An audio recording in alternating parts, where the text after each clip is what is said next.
Hey everyone, welcome back to the channel. So in this video, we're going to be covering HEX bear subcycles. Okay, so in the very first video of the HEX series, you saw me cover the bull subcycle ROI, which on the x-axis you have time in days, starting from what we consider to be the beginning of any given bull subcycle. And on the y-axis, you have your ROI from that day. So any subsequent price, you just divide it by the day one of that bull subcycle's price, and you get your ROI multiple, which is this y-axis on a logarithmic scale. So the distance from, say, a 1 to a 5 is the same distance from 10 to 50 because they're both 5x. So pretty much each 10x, right, is equal distance away from each other on the y-axis. So with that kind of framework set up, you see that we plotted our Q1 2020 pump, pretty much every pump of 2020, as well as, well, every bull subcycle of 2020, to be more specific, as well as the 2021 move we're in now, which I'm considering to be the first real bull subcycle of 2021, which is this light blue curve right here. So excuse the notifications. So as you can see, this current dip we've seen of about 20% is simply this blue dip right here on this light blue curve. So in the grand scheme of things, it's a really, okay, to give you some actual data and not just emotional opinion here, let's go ahead and look at, you know, where we are now. I plotted this for us. So in the current bull subcycle, we've seen an 18% dip, a 30% dip, and a 24% dip. Okay? Now, remember that to get from our March capitulation last year and to ride a 50x to a little over half a penny, we underwent a 20% dip here, or 21% dip, about a 22% dip, 40%, 22%, and 21%. All along this 50x, okay? So that's anywhere from a 20 to a 40% dip 5 times. And where are we now? We're here. We've seen 3 small dips in about 30 days of anywhere from 20 to 30% or so. So with that said, I just want to keep you level-headed and so you can understand that it's just a little blip. Okay, so don't get too worked up over a 20%, 30%, even a 40% dip, right? The Bitcoin bull run from 2017 all the way from $200 to 20K was characterized by 40% dips, 30 to 40% dips. And the current Bitcoin bull run has been characterized by nothing more than a 30% dip. So different market conditions this time around.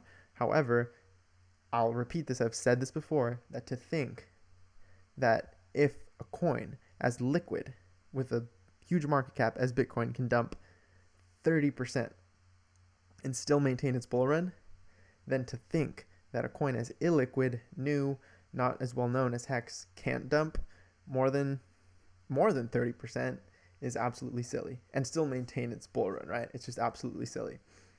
So with that said, this is what bear subcycles have looked like for HEX, okay? Our post-launch dump was nasty. Nasty, I'm talking about 85% dip or so in 3 weeks. We can take a look at it if you want here. This is pretty much it right here.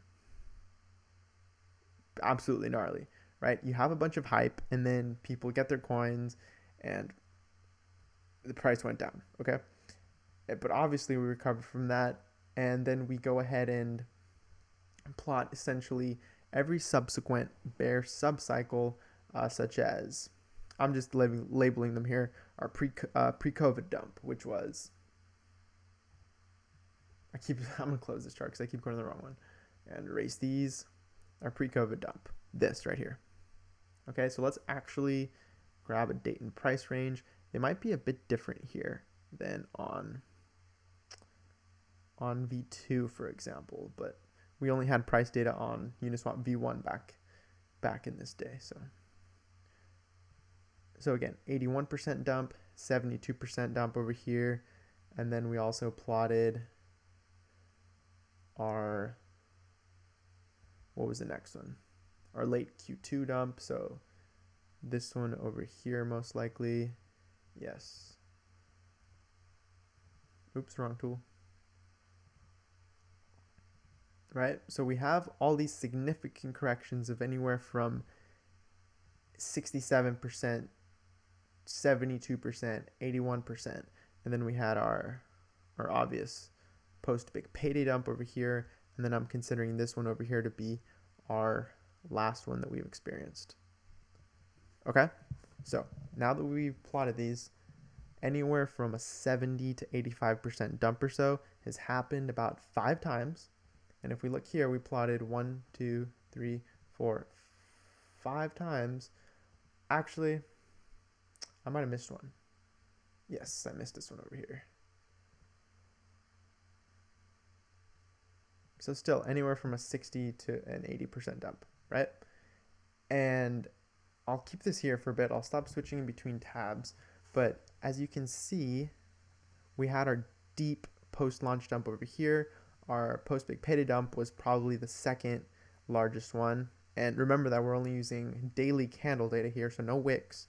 And then every subsequent dump was anywhere from a 60% dump to these were closer to about a 50% dump. And on average, you see we plotted our average curve here, about 55% dump in 34 days. So the duration of these bear subcycles, the average duration is 34 days, is very similar to the average duration of our bull subcycles that we've been using. Now, this could be due to how I decide to parse the data. Some people could choose maybe from here to here and consider that a whole downside area, or even consider this area from here to here to be the full bear subcycle. So again, it's up to anyone's discretion really how they choose to parse that data, but given the way I chose to do it, this is what we have. And again, I'd be happy to hear your suggestions on whether you think it should be parsed differently. But on average, we see about a 55% dump in 34 days or so. And this is just to illustrate that it's not all upside, right? There's definitely downside to being in these markets. And as we saw in our moving ROI, if your time horizon for investment is just a month, you're half the time you're underwater at the end of the month. Half the time you're not. Or so. Those aren't exact numbers, but I'm just kind of eyeballing it here. That's this orange curve, right? You're below it, above it, below, above, below, above. And it's just oscillating. You're basically gambling if you're just in for a month. And obviously you see here on the green curve, blue, and pink curve that the longer your time horizon is, again, we have an entire video on this, the longer your time horizon is in HEX and in crypto in general, the better you tend to do in terms of ROI. Okay, so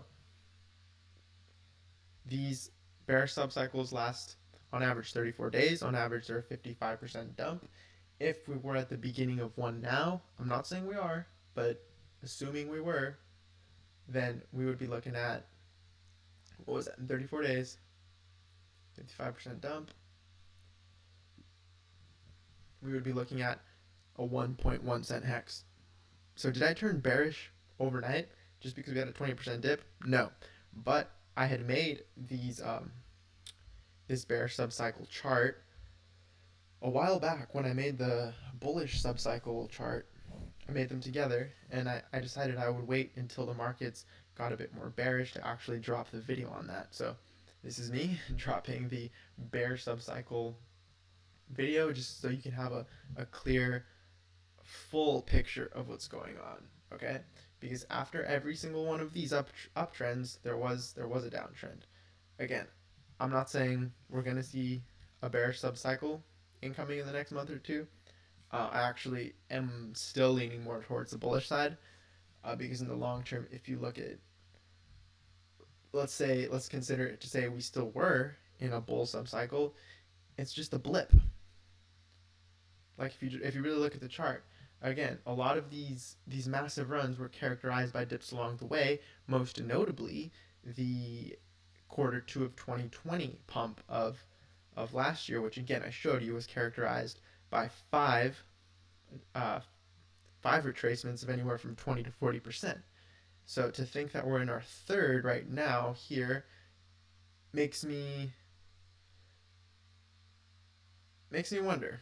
I don't know if it makes you wonder, but it makes me think, we still have potential upside. We're still in a technical uptrend, right? We, the fundamentals look good. I should probably make a future video on fundamentals entirely, but most indicators look good. We have broken the parallel channel, the short-term parallel channel we were discussing, also the 10-day moving averages. So we've broken some short-term indicators or models, so to speak, but the long term still looks good.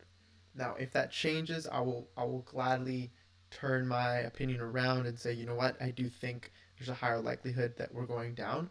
But for now, I would say 60% chance we remain bullish, 40% chance we remain we actually turn bearish.